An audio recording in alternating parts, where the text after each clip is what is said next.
tonight. I think it's going to be a 5-4 decision. I think all eyes are on Justice Roberts. The byproduct of your purpose is that people prosper. And then we charge them a bunch of money so we can have things. So how do you feel about scientists measuring your brain waves?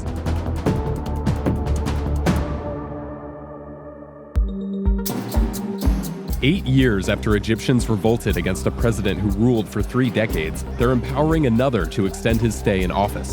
Voters overwhelmingly approved a package of constitutional amendments that further entrench President Abdel Fattah al-Sisi's power, giving him more control over courts, extending the limit of his current term to 6 years, and allowing him to run for another 6-year term in 2024.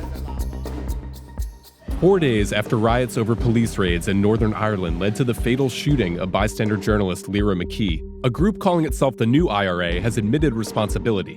In a statement to Irish News, the paramilitary group apologized but blamed armed British officers for provoking them. After more than 30 years of development, the world's first malaria vaccine is being piloted in Malawi before rolling out to Ghana and Kenya.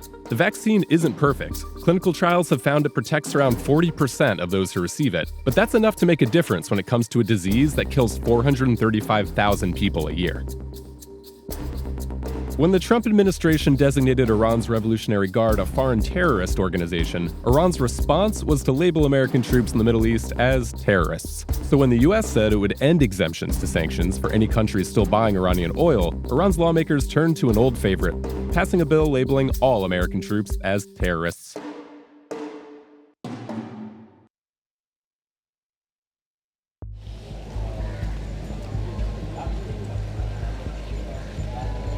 இந்த search send ஆந்தனிஸ் சர்ச்ன்றது ஒரு திருத்தலம். ஒவ்வொரு செவ்வாய்க்கிழமையும் ஏராளமான சனக்கூட்டம் இருக்கும். இப்பொழுது மாலை திருப்பலி ஆராதனை இருக்கும். ஆனால் இம்முறை எதுவுமே இல்லை.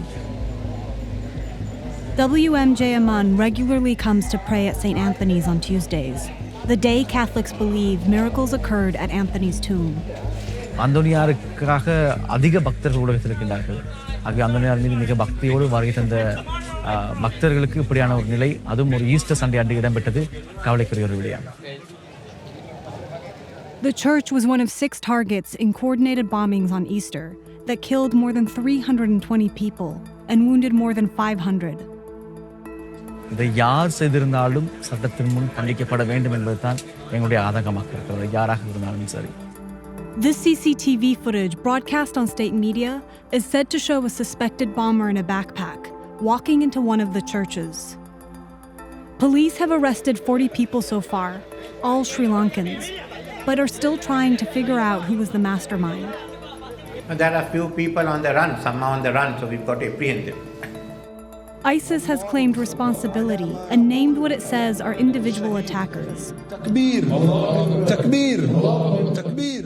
The government hasn't confirmed any links to ISIS, but a minister said they suspect an international network helped the bombers. The defense minister accused 2 local Islamist groups, including the National Tawheed Jamaat. Well, everybody is surprised because very few people have heard about this group. The coordination and the planning, the capacity to do that, I doubt exists with this small group in Sri Lanka. I say this because of the attacks against the churches. If this was purely local, it seems to me that they would have attacked some Buddhist entities because it's been radical Buddhists who have been kind of attacking Muslims. National Tawheed Jamaat was named in a report earlier this month. But that may have fallen into a rift between the president and the prime minister that he tried to depose last year. They've been on very bad terms, the prime minister and the president. And what's been happening is that the president, whenever he meets with the National Security Council, has been holding meetings without letting the prime minister know. So it was a failure of intelligence sharing, but it was a deliberate failure. While politicians are pointing fingers, Sri Lankans are trying to move on. எத்தனை பேர் இருந்தாலும் மீண்டும் இந்த search கட்டி எழுப்பப்படும் என்ற நம்பிக்கை இருக்குது. ஸோ நாங்கள் மீண்டும் கண்டிப்பாக வருவோம். எல்லா மக்கள் வருவாங்க. எத்தனை பேர் நினைச்சாலும் இதை அழிக்க முடியாது, இந்த ஆலயத்தை. அது சீக்கிரமாக நடக்கணும் என்றது என்னுடைய எதிர்பார்ப்பு.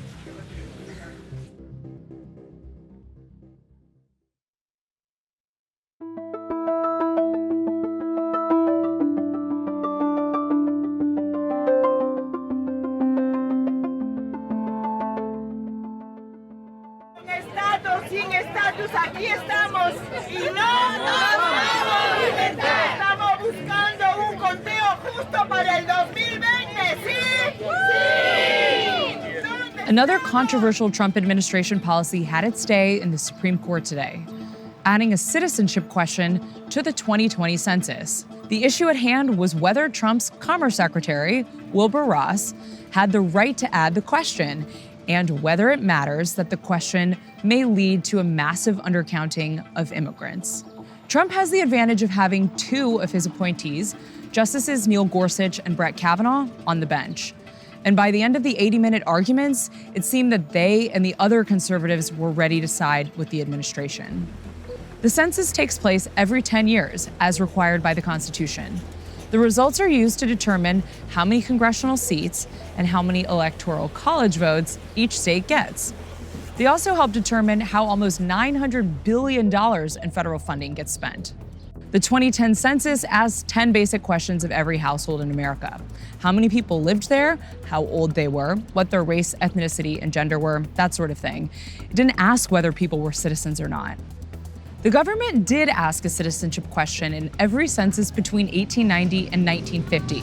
It was taken out by 1960. But last year, the Bureau announced it was bringing the question back. It claimed the Justice Department needed the citizenship data to properly enforce the Voting Rights Act. But civil rights groups thought Ross's real motive was to drive down immigrant participation. So they sued, and they actually won at the lower level courts. It turns out that nobody really disputes that the question will reduce the number of immigrants who respond. The Census Bureau itself estimates that there will be a 5% decrease in the number of initial responses. And the government is apparently fine with that. During today's argument, Solicitor General Noel Francisco argued that it's a, quote, trade-off between information and accuracy. And Kavanaugh and Chief Justice Roberts seemed to buy the government's argument about voting rights enforcement. So after the hearing, Vanita Gupta, former Deputy Assistant Attorney General under President Obama, was not hopeful that the court will strike down the citizenship question. In this time, in the Trump era, where there is a level of heightened fear because of policies emanating out of the administration of reporting anything to the federal government related to immigration status, now the concerns about whether people are going to be so significantly undercounted among immigrant communities that the census itself won't be an accurate representation of who is in this country. How do you predict the court will come down on this?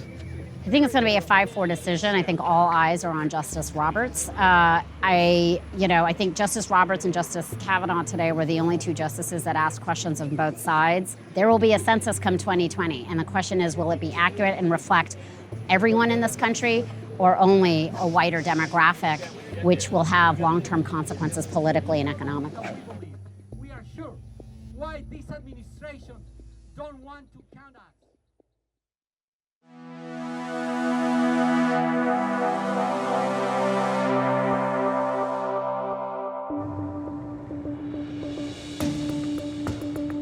All right, VIPERS stands for Violence Intervention Protective Emergency Response System. You are trained as bodyguards. You're trained to make sure that people stay safe. This is the purpose of our organization for over 20 years, and this is what we do. For well over a decade, Detroit has been struggling with retaining their cops. In response, an avalanche of private security companies have rushed in. The reason why you're dressed like this is to be very, very psychologically impressive.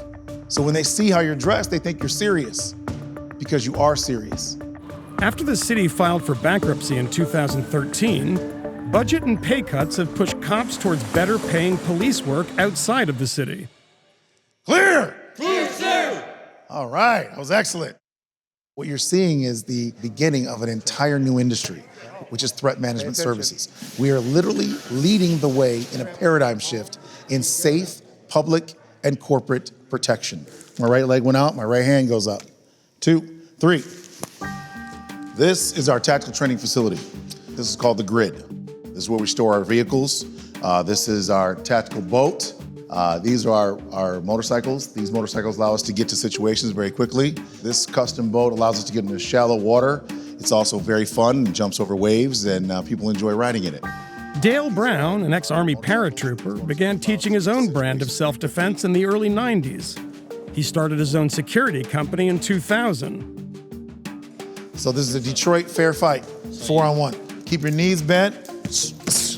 Brown says his 60-person Viper force has more than 5,000 private citizens as clients, along with 100 businesses. Altogether, the company brings in about $2 million a year. This is a community that pays us to protect their community, 24 hours a day, 7 days a week. No home invasions, no murders, no rapes, and no armed robberies whatsoever have been done here. So police use law enforcement, and what we do is use bodyguarding tactics to prevent predation. Our goal is to create conditions where violence does not occur. We deter violent criminal behavior by projecting strength. So our vehicles have all white strobe lights, our vehicles are black and chrome. There's a strong sense that there is a strong organization that's protecting these people. And then we speak to people very respectfully. You have any weapons on you right now? Okay. Walk with me over here, please. And so we have all these different ways of showing that this is just not a good place to be a predator. And it's all nonviolent. And we're growing. So more and more people, they want us in their communities. I think in areas in Detroit where you have these very affluent communities right in the heart of the ghetto, if you will, more and more people are utilizing services like threat management. They've shown up whenever I've called them, and in fact, their response time is so much greater than the Detroit Police Department that without them, I would not be as comfortable. Private security is booming in Detroit. The largest contractor has reported 25% year-over-year growth since the city's bankruptcy. Do we think that security guards that are visible in neighborhoods deter crime? Yes. Can security guards replace police officers? No. The effectiveness of a police department is solely dictated by the trust relationship they've garnered in the community. I was appointed as police chief almost 6 years ago. The city was facing bankruptcy. There were neighborhood police stations that were closed. There was a strong belief that some of these security companies were more effective than the police department. But it wasn't just because of the city's bankruptcy. In 2003, the federal government accused the Detroit PD of unconstitutional conduct, including excessive use of force and illegal detentions. They were under federal oversight for 13 years. But I think the relationship today is much better than it was, say, 6 years ago. We are absolutely turning the corner. Although the department has improved, Detroit still has the second worst crime rate in the country. So this location, this is one of our clients. If you set up security service with us, we respond to your home, 10 minutes, $10. So when we respond to your home, it's a $10 charge for the first 10 minutes. Every minute after that is $1 a minute. The main purpose for this is so they feel safe when they close up. What you could have is a person trying to hide next to the car when they close up and then attack them when they get to their vehicles. So they start clients leaving, we wait outside while they lock up the property, and then we'll sit in front of the building to wait till the store closes. See, the one thing about policing in America is the police are the public and the public are the police, meaning it's supposed to be a partnership. It was never supposed to be about who can afford the most police and go out and hire your own police. The byproduct of your purpose is that people prosper. And then we charge them a bunch of money so we can have things. A police department is answerable to the public. They're answerable to the mayor. They're answerable to their city council. And a private police firm, depending upon how big it is, it's answerable to a board of directors. So it's up to you guys to remember your functional purpose. Because if you'll do that, then this has a great opportunity for you, for all of us to make the world a better and safer place. Clear? Clear.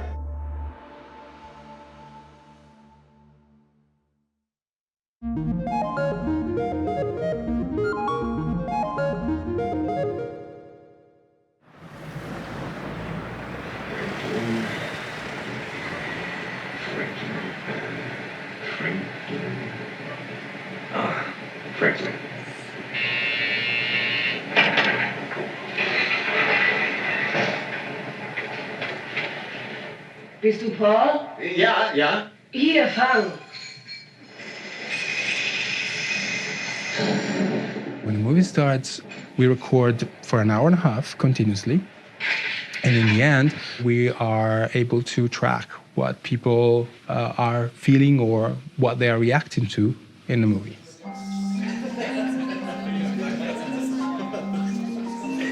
These moviegoers were fitted with monitoring devices before they sat down to watch Martin Scorsese's dark comedy After Hours.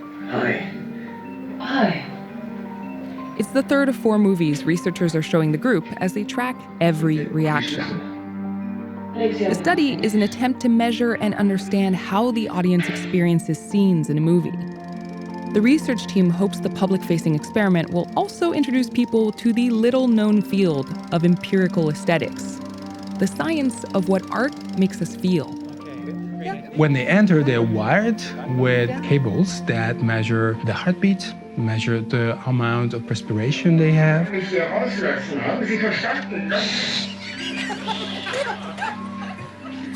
Also the respiratory cycle, the eye movements, their facial expressions, and finally, a bit of the brain data, the so-called brain waves.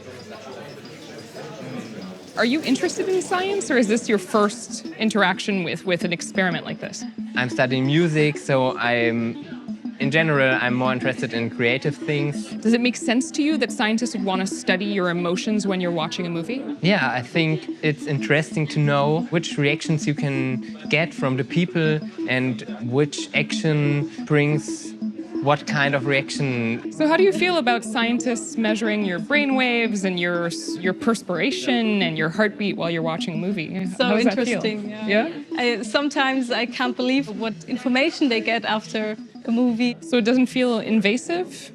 No, I don't think.